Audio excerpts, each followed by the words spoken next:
طبعا اول مره تعرفي ان في حاجه اسمها كفته بالبطاطس، صح؟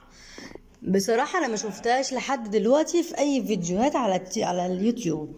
فخليكي معايا لاخر الفيديو واتفرجي على الصينيه دي.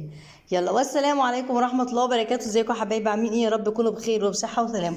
يلا، احنا عندنا دلوقتي نص كيلو لحمه مفرومه، وجايبين بصلايه حلوه زي ما انتم شايفين كده. هنخرطها على اللحمه المفرومه، هننعمها خالص. تمام؟ اهي زي ما انتم شايفين كده. هننزل بمعلقتين دقيق ومعلقتين بقسماط. تمام؟ والتوابل بتاعتنا زي ما انتم عارفين، هتحطي الملح وهتحطي الفلفل. بصي، كركم، معلقه كركم، معلقه كاري، معلقه فلفل، كل دي انصاص انصاص. ماشي. ودي الجنزبيل، معلقه جنزبيل، ومعلقه اللي هي بهارات لحمه، ودي شطه، ودي بابريكا، ودي ملح. وملح طبعا ايه حسب الرغبة. تمام. دي بقى الخطة بقى، وديت الأهم حاجة من ده كله اللي بتخلي الكفتة بتاعتك تحفة تحفة تحفة. نص معلقة بيكنج باودر جميلة جدا، بتخليها لك منفوشة كده وحلوة ومش مكتومة من جوه. تمام. ودي حتة صنم كده كانت عندي في التلاجة، أو حتة دهنية عندي في الفريزر. رحت ماسكاها زي ما انت شايفة كده، قطعتها حلو زي ما انتم شايفين كده. بتدي طعم جميل جدا جدا للكفتة، وبتخليها طريه كده وليها ريحه كده وطعم مش عايزه اقولك يعني. تعالي بقى اقولك بقى الخطوه التانية والمهمه. اولا هنسيب الكفته ديت بقى على جنب كده ترتاح. ماشي. هتنيكي تدعكي فيها او تدمكيها مع بعضيها كده لحد ما تحسي ان ايه، مفتله كده وبقت حلوه فيها فتل كده. تمام. تعالوا بقى نركنها على جنب ونجيب الصينيه بتاعتنا ومسحه زيت بسيطه كده في الارضيه.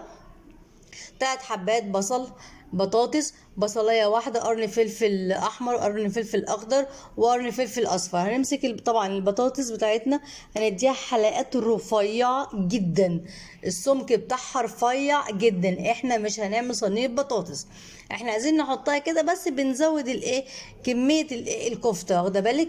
بدل ما العيل ياخد كفتايه، لا ياخد بدل ما ياخد كفتايتين، لا ياخد كفتايه كده وشويه بطاطس كده وبصل ومش عارفه ايه، يملى الرغيف بتاعه كده ويعرف ياكل كده ويشبع.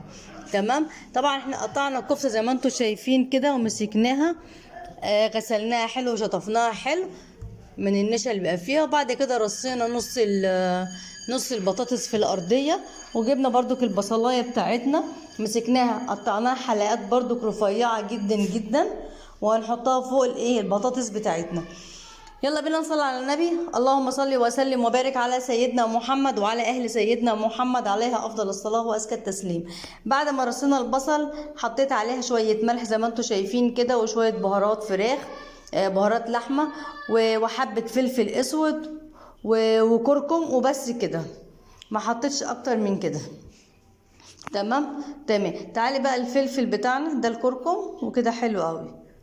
الكركم ده بيدي لون جميل جدا للبطاطس، وهيدي لون حلو قوي اللي هي الكركم والكاري. الكركم والكاري والبابريكا.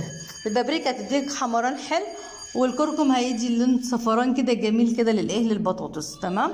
وبيدي ريحه حلوه قوي على فكره.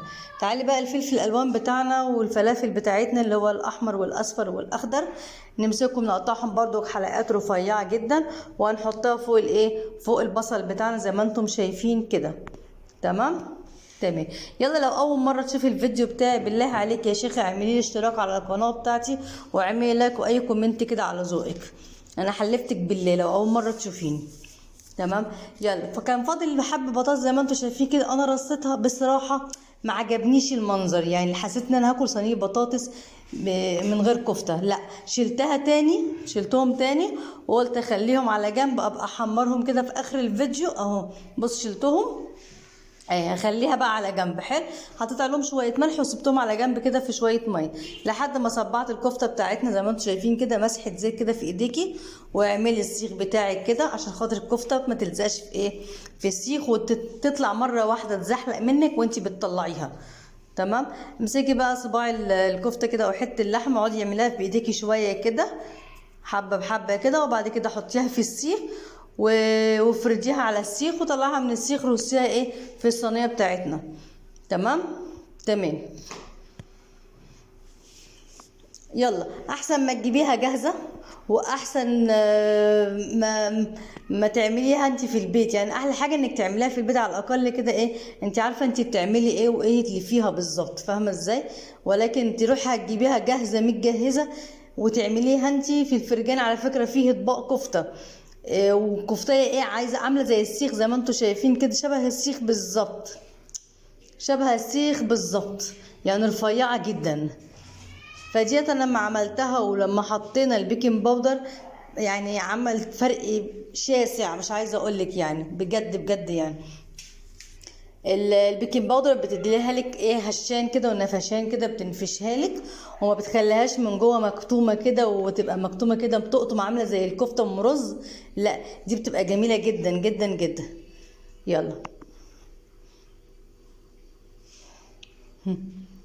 يلا لو عجبكم الفيديو بتاعي بقى ما تنسونيش بقى سبسكرايب وفعلوا الجرس واي كومنت ومشاركه عشان يوصل لك كل جديد. دي اخر حته، بصي دعكيها كده جامد كده بايديكي، لفيها شمال ويمين شمال ويمين في ايديكي عشان خاطر تبقى ايه، تبقى كويسه وتبقى مفتله وحلوه.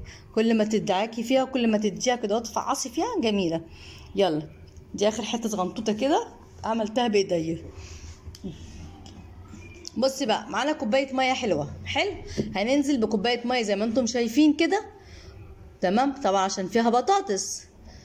يلا هنحطها على نار هاديه وهنغطيها وهنسيبها لحد ما تشرب ميتها كده وتحس ان البطاطس استوت من جوه، هتروحي شايلاها وحطها في قلب الفرن تحمر بس تاخد وش اهو. بص الشكل زي ما انت شايفه كده، احنا كده حطيناها في الفرن خلاص. شربت الميه كمان بزياده ونشفت زي ما انتم شايفين كده، نشفت وبقت جميله جدا ولونها تحفه. التليفون ظالم الشكل، اقسم بالله ظالم الشكل جدا. انت هتلاقي شكلها حلو جدا جدا جدا في التقديم لما اقدمها لك يعني. لان بصي هنا التليفون عمال يروح ويجي، بصي اللون، بصي زي ما تقولي ايه، التليفون كان مزنوق جامد في الرينج لايت فعمال يروح ويجي يروح ويجي اللون بتاعه. تعالي بقى ايه نغرف في الطبق بتاعنا الجميل بتاعنا.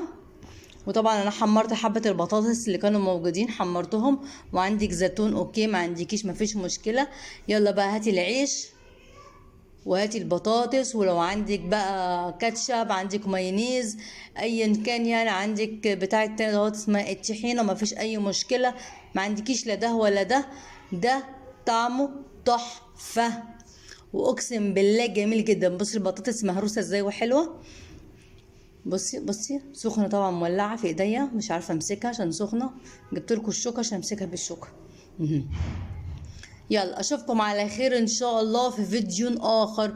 وما تنسينيش بالله عليكي بالله عليكي، لو اول مره تشوفيني اعملي اشتراك، حتى اعملي اشتراك ولايك بالله عليك، انا حلفتك بالله. بصي الطبق عامل ازاي تحفه وجميل جدا، وادي البطاطس اللي قلت لكم عليها اهيت. والسلام عليكم ورحمه الله وبركاته.